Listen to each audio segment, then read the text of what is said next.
क्या आपने कभी सोचा है कि आइसक्रीम कोन में कितनी आइसक्रीम आ सकती है और कोल्ड ड्रिंक के कैन में कितनी एल्यूमीनियम शीट आ सकती है? मतलब कोल्ड ड्रिंक के कैन को बनाने में कितनी एल्यूमीनियम शीट लगती है?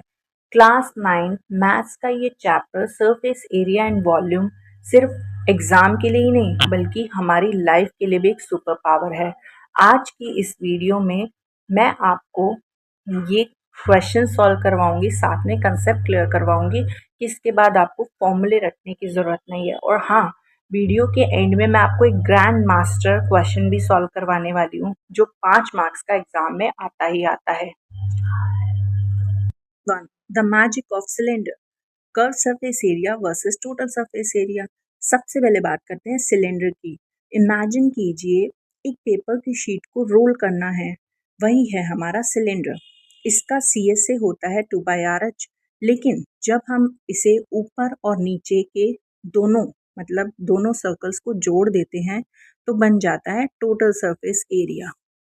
क्वेश्चन देख पा रहे हैं, the curve surface area of a right circular cylinder of height is 14 centimetre is 88 centimetre square, find the diameter of the base. हमें इसमें क्या निकालना है? डायमीटर निकालना है। तो आपको पता है कि curve surface area, question read कर लिया। अब गिवन क्या क्या है? हमें गिवन है हाइट, हाइट है 14 सेंटीमीटर, CSA है 88 सेंटीमीटर स्क्वायर। फॉर्मूला आपको पता है 2πRH होता है CSA का। हमें CSA गिवन है तो इक्वल टू में यहाँ 88 रख देंगे, ठीक है। अब 2 एज इट इज रखेंगे। पाई क्या होता है? पाई की वैल्यू 22/7 हो गया। R हमें निकालना है और H की वैल्यू हमें गिवन है 14 और इज इक्वल टू 88। ये है LHS, ये है RHS। RHS का 88 यही रहने देते हैं। LHS की जो वैल्यू है वो हम RHS में ले आते हैं, रेसिप्रोकल कर देंगे। मतलब जो डिनोमिनेटर में न्यूमरेटर में चला जाएगा और जो न्यूमरेटर की वैल्यूज हैं वो डिनोमिनेटर में आ जाएगी। न्यूमरेटर में क्या क्या दे रखा है? 2 डिनोमिनेटर में आ गया, 22 डिनोमिनेटर में आ गया। R यही रहने देंगे क्योंकि हम R ही निकाल रहे हैं। 14 डिनोमिनेटर में आ गया। बस इस वैल्यू को अब हम सॉल्व कर लेते हैं। कैसे सॉल्व करेंगे? क्या ये मैं कट कर सकती हूँ?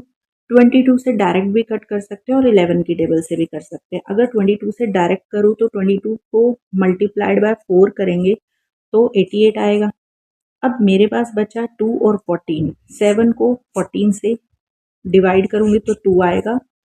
अब मेरे पास यहाँ भी 4 बचा है, 2 2 जा 4, यहाँ भी 4 बचा है। इन दोनों को मैं कट कर देती हूँ इस 4 से, तो मेरे पास सब कुछ कैंसल आउट हो गया है। तो मेरे पास क्या बचा है? R की वैल्यू 1। तो मैं यहाँ पर लिख देती हूँ कि R की वैल्यू है मेरे पास 1 सेंटीमीटर। बट हमें निकालना क्या था? हमें डायमीटर निकालना था। तो डायमीटर जो होता है वो रेडियस का डबल होता है। रेडियस क्या है? 1। तो 2 multiplied by 1 means 2 centimetre. Diameter कितना निकला? 2 सेंटीमीटर। तो यही तो हमारा आंसर है। Section 2, the cone and the logic gap. अब आते हैं कोन पर। यहाँ एक बहुत बड़ी गलती बच्चे करते हैं, वो हाइट और स्लाइंट हाइट में कंफ्यूज हो जाते हैं। याद रखिए, L हमेशा तिरछी ऊंचाई होता है। दोस्तों, अगर एग्जाम में आपको कैनवस निकालने को कहे तो हमेशा CSA निकालना, TSA नहीं। मीन्स कर्व सरफेस एरिया निकालना, टोटल सरफेस एरिया नहीं, क्योंकि टेंट के नीचे जमीन पर कपड़ा ही नहीं बचता। क्वेश्चन नंबर 2 देखिए, what length of a tarpaulin 3 metre wide will be required to make a conical tent of height 8 metre and base radius 6 metre. तो अब इसको सॉल्व करते हैं। तो सॉल्यूशन देखिए क्या है। हमें गिवन क्या क्या था? यहाँ पर हमें देखिए रेडियस गिवन है एंड हाइट गिवन है। हाइट कितना है? 8 मीटर। रेडियस कितना है? 6 मीटर। देन यहाँ पर हम लिख लेते हैं given radius is 6 metre and height is 8 metre. हमें निकालना क्या है? What is the length of tarpaulin. Tarpaulin की लेंथ को निकालना है। तो लेंथ का फॉर्मूला क्या होता है? R² plus H²। R given है 6², और h गिवन है 8 स्क्वायर।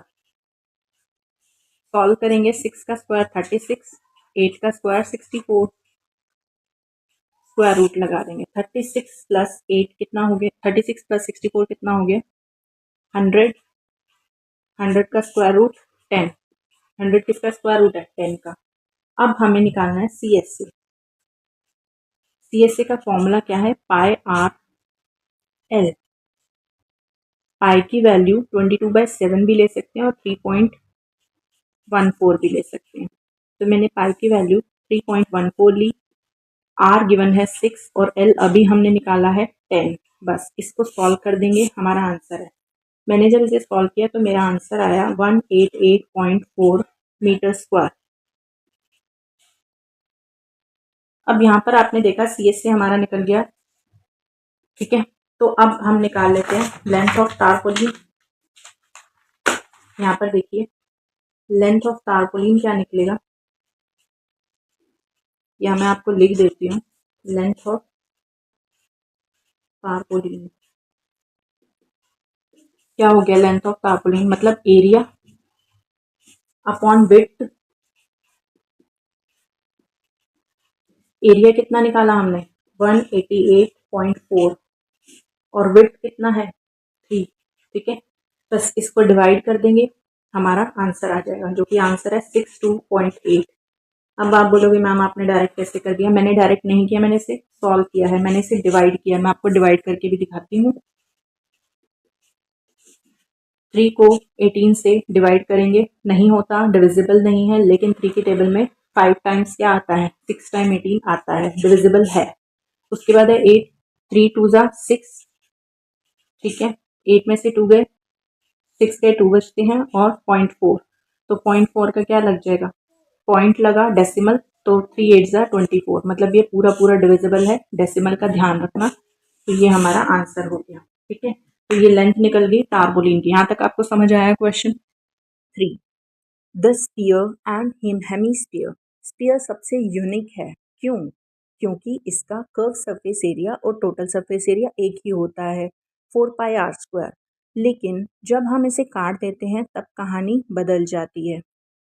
अब स्पीयर और हेमिस्फीयर का एक क्वेश्चन देखिए, क्वेश्चन नंबर 3। मैंने आपको 2 क्वेश्चंस करा दिए हैं। अब ये क्वेश्चन नंबर 3 क्या कह रहा है, अ hemispherical bowl is made of steel 0.25 centimeter thick. The inner radius of the bowl is 5 centimeter. Find the outer curved surface area of the bowl. हमें क्या निकालना है, outer curved surface area निकालना है। चलो let's start. Inner radius given था, कितना था inner radius 5 सेंटीमीटर, ओके। यहाँ पर हम लिखना शुरू करते हैं, inner radius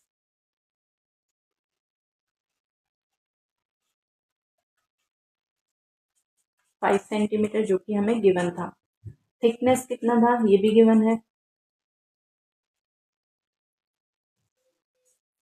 0.25 सेंटीमीटर।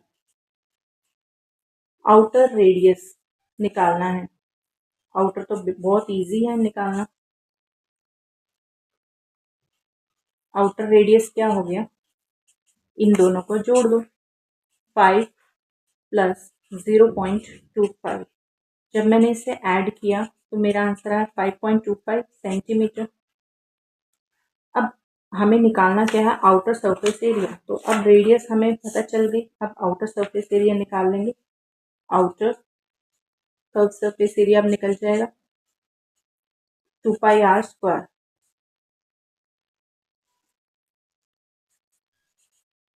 पाई की वैल्यू मैंने क्या ली, मैंने आपको बताया था पाई की वैल्यू आप दोनों में से कोई भी ले सकते हैं। 3.14 ले ली मैंने, क्योंकि डेसिमल में है तो डेसिमल वैल्यू ज़्यादा मैच करेगी, मतलब इजीली आपको हो जाएगा कट आउट करना, ठीक है। आप कैंसिल आउट इजीली कर सकते हैं। और आर का स्क्वायर मतलब 5.25 मल्टीप्लाइड बाय 5.25। अब मैं इसे आपको सॉल्व करके दिखाती हूँ कि इस इक्वेशन को मुझे सॉल्व कैसे करना है। चलिए स्टार्ट करते हैं। 2 multiplied by 3.14 multiplied by 5.25 multiplied by 5.25, जिसमें से डेसिमल हटाऊंगी तो 100 नीचे लग जाएगा, फिर डेसिमल हटाऊंगी तो 100 नीचे लग जाएगा, फिर डेसिमल हटाऊंगी तो 100 नीचे लग जाएगा। अब 5 को मतलब 5 से या फिर 25 से मैं इसको कैंसिल आउट कर देती हूँ। 5 को अगर डिवाइड करूं तो ये आ जाएगा यहाँ पर 105। ओके, फिर से 5 से डिवाइड किया तो ये आ गया 21। ओके, ये 2 से डिवाइड कर दिया, ये 2 से डिवाइड कर दिया,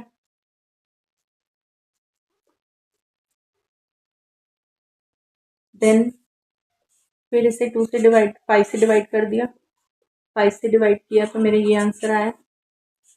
फिर से 5 से डिवाइड करेंगे, ये आप खुद से सॉल्व करेंगे तो कंफ्यूजिंग नहीं लगेगा, अभी आप सॉल्व करते हुए देख रहे हैं इसलिए आपको कंफ्यूजिंग लग रहा है। बस जो अब बचा है उसको क्या करेंगे, हम मल्टीप्लाई कर देंगे। 157 मेरा ऊपर बचा है, 21 न्यूमरेटर में और 21 इन सबको, और डिनोमिनेटर में हमारा 400 बचा है। इन सबको अगर मैं डिवाइड करूंगी तो मेरा आंसर क्या आएगा, 173.25। कैसे, इनको मल्टीप्लाई कर देना है, ठीक है। 21 होता है, 21 मल्टीप्लाइड बाय 21 होता है 441। 441 को मल्टीप्लाई करना है 157 से, और उसके बाद डिवाइड कर देना है 400 से, तो हमारा आंसर जो है डेसिमल फॉर्म में आएगा। ये आ गया CSA। अब वक्त है उस क्वेश्चन का जो टॉपर और एवरेज स्टूडेंट के बीच का एक फर्क बताता है, water flow problem. Question number 4 आप देख पा रहे हैं, water is flowing at the rate of 3 kilometre per hour through a circular pipe of 20 centimeter internal diameter into a cylindrical tank of radius 10 meter and depth 2 meter. In how much time will the tank be filled? ठीक है, अब आपने question जैसे पढ़ा तो हम इसे solve करना शुरू करते हैं। हमें निकालना क्या है, वॉल्यूम ऑफ टैंक निकालना है।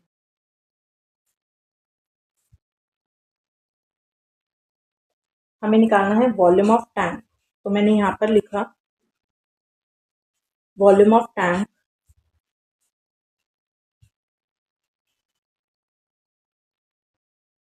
अब इधर देखिए, पाई आर स्क्वायर एच,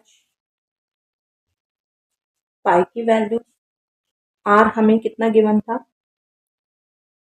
रेडियस हमें थी, देखिए क्वेश्चन दोबारा देखिए, रेडियस हमें गिवन थी 10 सेंटीमीटर, रेडियस कितनी गिवन है 10 मीटर, आर स्क्वायर मतलब 10 2 टाइम्स लिखोगे, और हाइट कितनी गिवन थी, डेप्थ 2 मीटर, ठीक है। यहाँ पर हम हाइट लिख देते हैं 2 मीटर। अब आपने यहाँ पर देखा, ये हमने कर दिया इसे सॉल्व, 10 10 जा 200, 10 10 जा 100, 100 मल्टीप्लाइड बाय 2 200 पाई, ठीक है। ये हमारा वॉल्यूम अभी निकला है, क्योंकि पाई की वैल्यू अभी हम यहाँ पर नहीं ले सकते। अब स्पीड ऑफ वाटर कितना गिवन है, स्पीड ऑफ वाटर, क्वेश्चन आपने रीड किया था, 3 किलोमीटर पर आवर गिवन था। अगर आपने, जब मैं क्वेश्चन रीड कर रही थी आपने ध्यान से सुना है, तो 3 किलोमीटर पर आवर गिवन था, ये आपने देखा था, मतलब 1 किलोमीटर, तो ये हो जाएगा, हमें मीटर में कन्वर्ट करना है ना इसको, 1 किलोमीटर आपको पता है, यहाँ पर मैं छोटा सा लिख देती हूँ, 1 kilometre is equal to 1000 metre, right. Kilometre को मैंने कन्वर्ट कर दिया मीटर में, तो 1000 आ गया, 3000 मीटर पर आवर। अब नेक्स्ट टर्न करते हैं area of pipe, speed of water हो गया। अब एरिया ऑफ पाइप निकालना पड़ेगा। Area of pipe cross section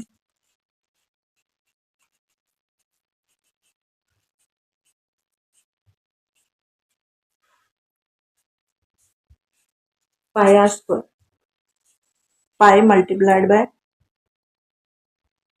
are कितना है अभी बताया था मैंने 0.1 square means 0.01 pi metre square, right.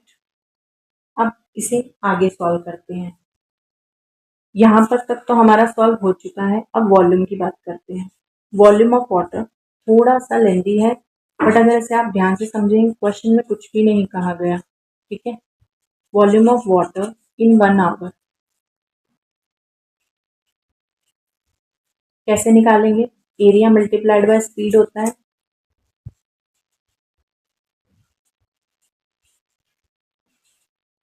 Area मैंने निकाल लिया 0.01 पाई और स्पीड मैं पहले ही निकाल चुकी थी 3000 मीटर पर आवर।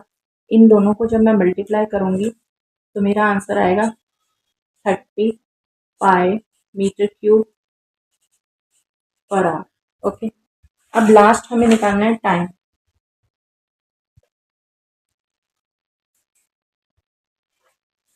अब लास्ट मुझे निकालना है टाइम, तो टाइम निकालने के लिए मैं क्या करूंगी? टाइम जो है टोटल वॉल्यूम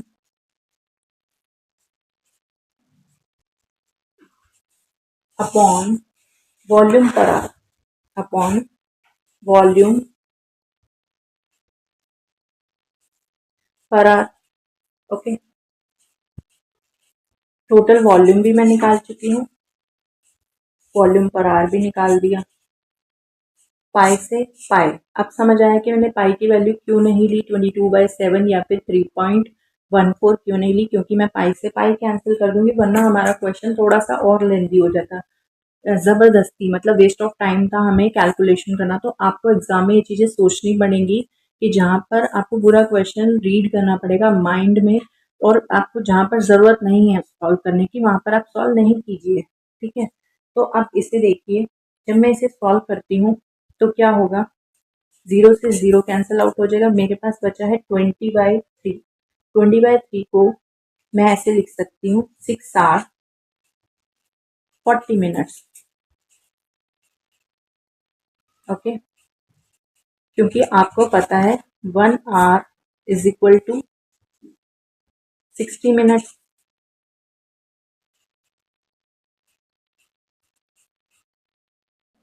60 मिनट्स समझ आया आपको? ये हमारा टाइम निकल चुका था। क्वेश्चन में यही चीज पूछी थी, in how much time will the tank be filled.